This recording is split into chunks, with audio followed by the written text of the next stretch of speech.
Hello and welcome back to the channel. Okay, cheeky little shot of the car there. Here we go.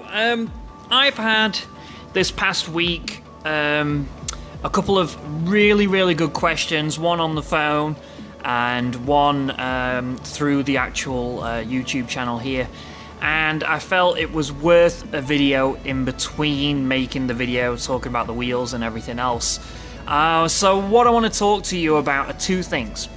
I want to talk about the V-mount intercooler system that you can see in front of you right now, that's sort of going in there right now. And I want to talk to you about heat. So first of all, let's talk about the intercooler here. So this is the ROTEC V-mount intercooler kit. The radiator, as you can see from being in and out, I actually couldn't even count how many times that thing's been in and out.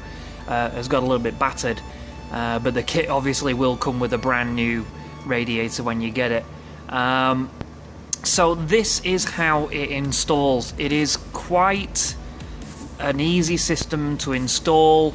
All the bolt holes pick up each other. It's quite self-explanatory as to what goes where. Like for instance, down here, that's actually picking up the existing holes of the factory radiator fans that go in the back of that Rad.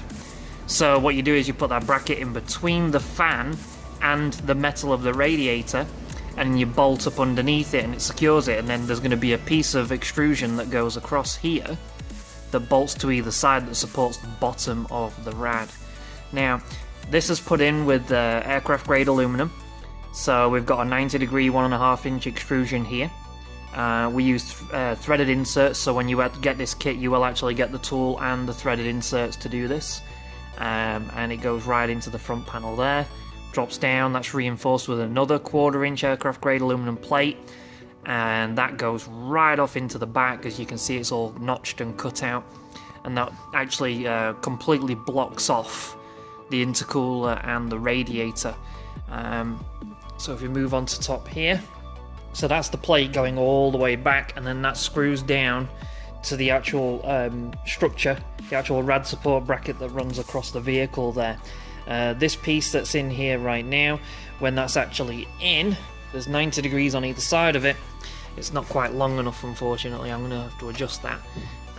But basically, that goes into there, onto the top, if you can see that. Bolts to the side there. That gives it rear strength as well.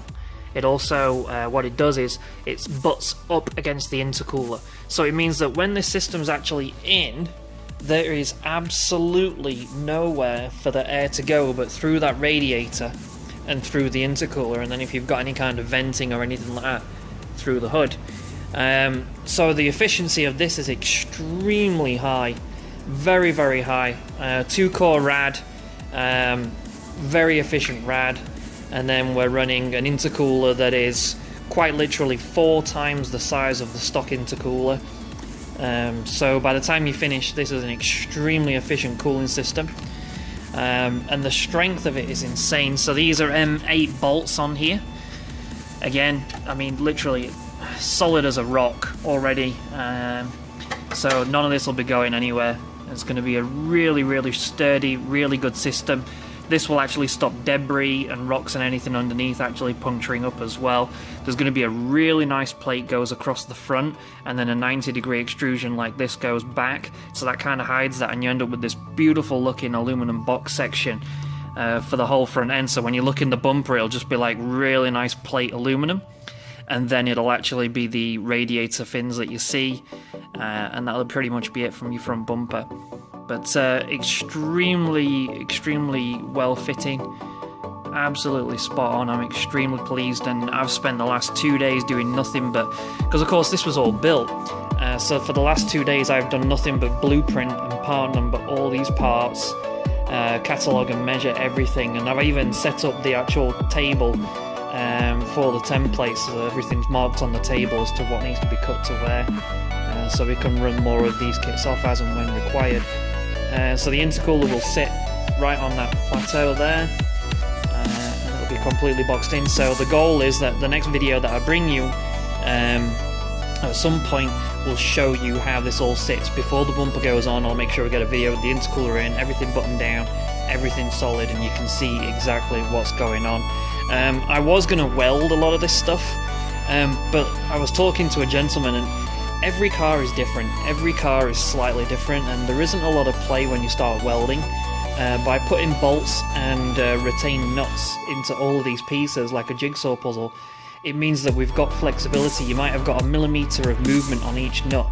So what that means is we can tweak this and move it around and make it perfect for your car, so it'll fit every car. And if ever you need to change a part or something breaks, you can very easily do that. We can just pull that plate out, put a new one in, screw it down, and away you go. You're not having to get convoluted parts manufactured or anything like that. Like, this is really low maintenance, real easy to deal with, and extremely efficient. So that's the V-mount kit so far. So I thought that was interesting whilst I'm at this stage to show you where we're at. The other thing I want to talk about is heat. So one of my YouTube followers made an extremely good point on the last video. Extremely good point. And it was just a very quick comment. He was like, you might want to do something about the turbo heat. And it's ironic because he said that, and 2 days later, I'd already got the parts come in.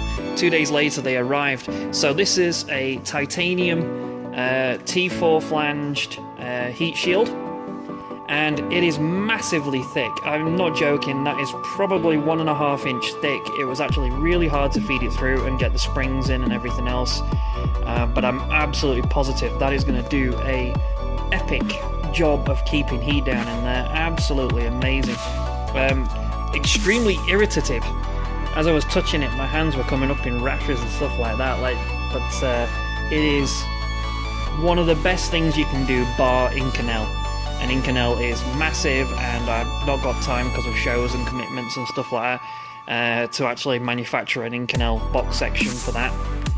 The titanium cover will do 99% of what I want to do. And then going down to the downpipe down there, I've got titanium exhaust wrap. So that goes all the way down and under, right around the O2 sensor and all the way down, and is zip tied down with metal zip ties. So absolutely correct. This definitely had heat concerns. I 100% agree with you, and that is going to make a monumental difference to the overall temperatures in there. That combined with the hood and then the cooling. What I'm actually going to do is, you'll notice we've got a section here.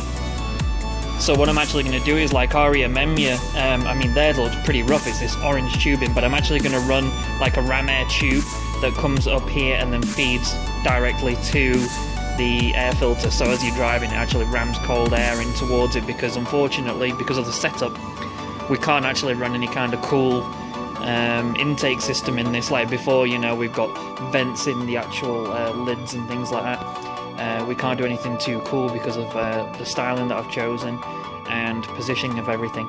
That turbo does sit quite low. So anyway guys, just a very quick update just to let you know what's going on. As always, please feel free to ask questions. I'm very much interactive on YouTube and Instagram, Scotia Tint.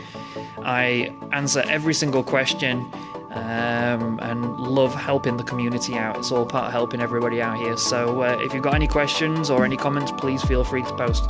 As always guys, take care, thank you, and stay tuned for the next one. Bye now.